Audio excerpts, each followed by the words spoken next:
Hello, my name is Tom Hegna, president of TomHegna.com, and what I'm going to do today is give you a little economic commentary. If I went on an appointment with you right now, what are your clients saying? Are they more concerned about deflation or are they more concerned about inflation? My guess is they're more concerned about inflation, and they're buying gold and silver and guns and bullets and toilet paper and toothbrushes and water and concertina wire, and they all got a plot of land somewhere, and they say it's going to be bad this time. It's going to be oh so bad, and inflation's going to be bad. Why are they saying that? Well, they're saying that because of this building right here. Here's a picture of the Federal Reserve building, and I happened to walk around that building in the last 30 days, and I don't know if it was the top window or one of those bottom windows, but one of those windows was open just a crack, because as I'm walking by, I hear this noise, and it kind of sounds like this.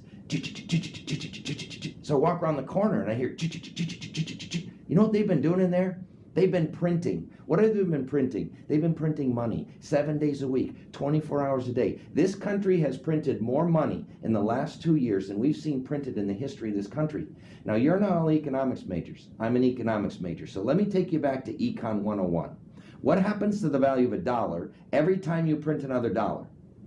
The value goes down. Every time you print another dollar, the value of all the other dollars goes down. Now, that's not my opinion. That's a mathematical, scientific, and economic fact. Well, if the value of the dollar goes down, what happens when you go to buy something? You need more dollars. That's called inflation. See, when you print money, it causes inflation. Maybe. Eventually. See, what a lot of your clients don't get is this. Printing money alone does not cause inflation. Bernanke could print $5 trillion, and if they dug a big hole and buried it, there'd be no inflation. For there to be inflation, there has to be a second component. Printing money alone does not cause inflation. It's the supply of money times another component that equals inflation. Does anybody know what that other component is? That other component is called the velocity of money. And just like we saw the money supply go up like we've never seen, we've seen the velocity of money go down like we've never seen. And so there's no velocity of money. The money hasn't worked its way into the system. And so Bernanke printed $2 trillion, no core inflation. Printed another $1 trillion, no core inflation. Now some of you are saying, well, wait a minute, we've seen some inflation, right? One of my favorite websites is a website by the name of seekingalpha.com. If you think of it, what's alpha? Alpha is a measurement of outperformance of any investment. So I'd say if you're an investor, you're all seeking alpha, because when you invest your money, you want it to do better than the other place you could have put your money. What Seeking Alpha said is this. What we are seeing right now is inflation in everything you owe, like food and gas and medicine, and deflation in everything you own, like real estate. And they call it a toxic combination.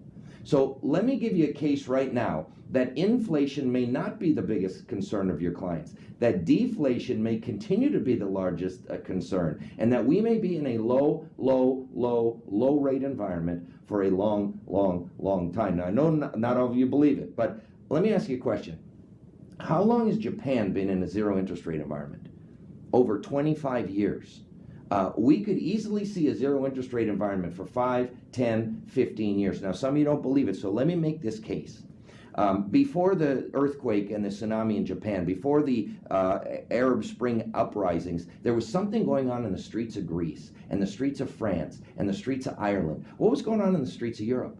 There were riots on the streets of Greece, riots on the streets of France, riots on the streets of Ireland. Now, why were there riots going on in the streets of Europe? Well, there were riots going on because governments over in Europe have been cutting government programs.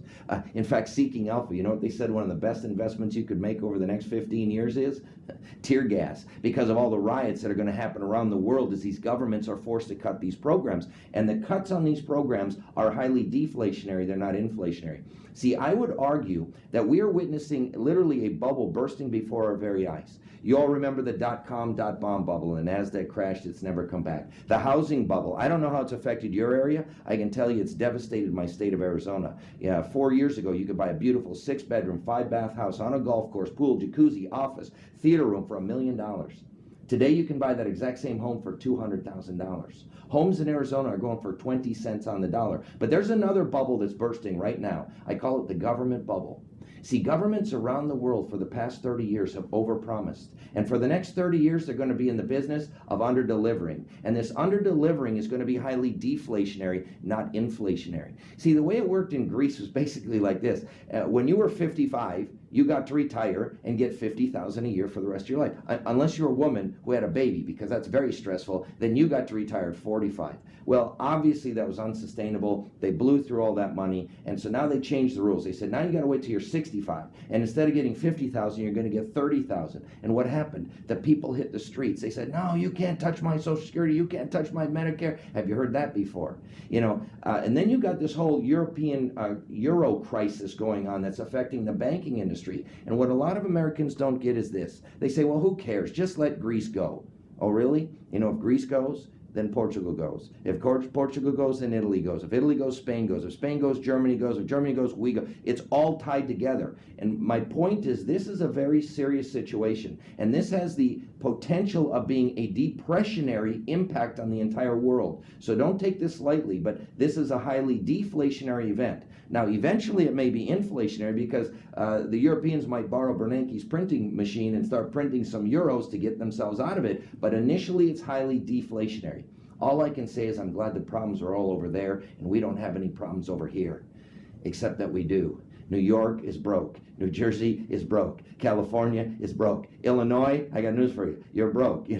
Just like they say Greece can never pay off their debts, they don't believe Illinois will ever be able to pay off their debts. Now, how did we get to a situation like this? Well, at the state and local level, a lot of it has to do with state and local pension plans. Now, these are promises that have been made to government workers, promises that have been unsustainable. They told these government workers they could retire after 20 or 25 years in their 40s and early 50s and get a pension for the rest of their lives with inflation protection. Hey, no company in America could do that. They'd go bankrupt.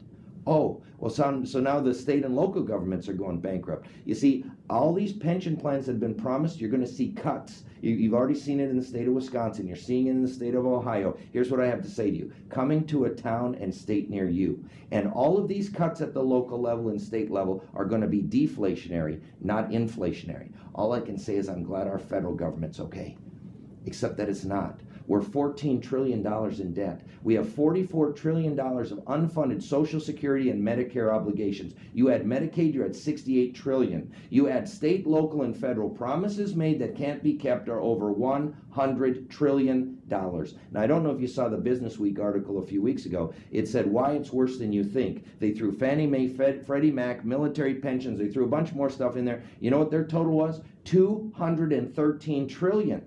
Of promises made that can't be kept. Now, your clients don't even know what a trillion is. It rhymes with million, it rhymes with billion. So why don't you try this?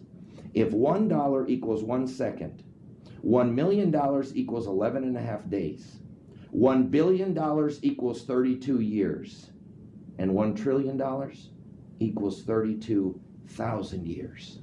Think about that. 32,000 years if $1 equals 1 second, and we're over 200 trillion of unfunded obligations. So these cuts are going to be significant and they're going to be deflationary. And then there's debt, your debt, credit card debt, mortgage debt. Hey, let's say for a minute you bought that house in Arizona 4 years ago and you paid $1 million. And today you're the proud owner of a $200,000 golf course home. How are you feeling right now?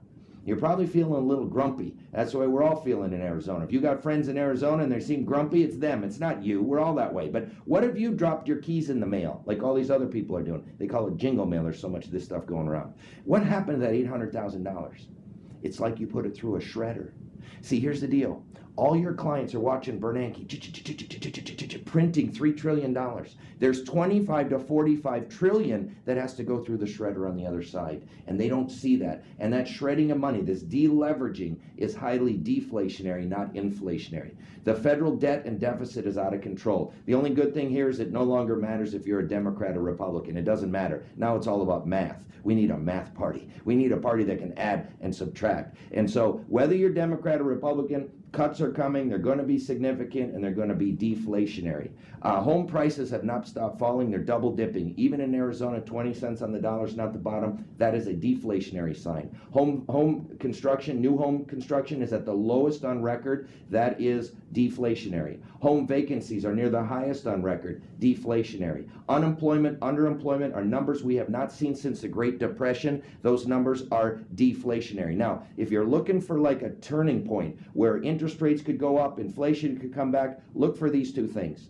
First of all, housing has to bottom and start going up. Why?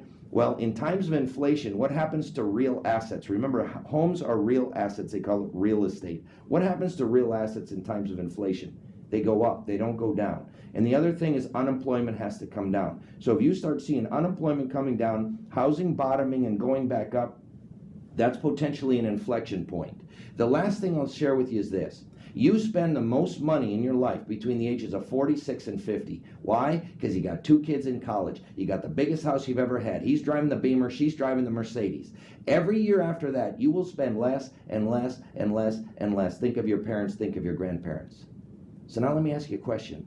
Where are those 78 million baby boomers who have driven this economy for the last 50 years? They wanted more and bigger and better and more and bigger and better and more and faster and bigger and better. Now baby boomers are literally over the hill. Baby boomers are now over the age of 50. And every year from here on out, those 78 million baby boomers are going to be spending less and less and less and less. And that, my friends, is highly deflationary. So now what's the deal? Why do we bring Debbie Downer on this channel to bring us down? No, that's not the point. See, I don't know if we're going to have inflation. I don't know if we're going to have deflation. I can't predict the future. But here's the deal. The bond market does. Watch the bond market. See, if I'm sitting across from a client and they say how bad it's going to be and we're going to have hyperinflation and 15-20% inflation, here's what I'm going to ask the client. Hey, what does the bond market have to say about your theory? How much inflation does the bond market see in the next 10 years? Almost none. How much inflation does the bond market see in the next 30 years? Almost none. See, the bond market is scared to death right now of deflation. Interest rates have been coming down. Watch the bond market. If all of a sudden interest rates go to 4%, 6%, 8%, 10%, what will the bond market be flashing? The bond market will be flashing inflation is coming. Right now, the bond market is way more afraid of deflation than inflation. So now what's this Debbie Downer thing? No, what I'm saying is it's bad out there, but it's oh so good in here. What you need to know is that our industry was built for markets just like this. Life insurance was built for markets just like this. In fact, if I went out and asked the wealthiest people in your community, what's the best place they put their money in the last 15 years? A bunch of them would say their whole life insurance. Think about that. Fixed annuities were built for markets like this. Variable annuities that have guaranteed death benefits, guaranteed living benefits, were built for markets like this. And guaranteed lifetime income was built for markets just like this. What I'm saying is that we have the answers for markets like this.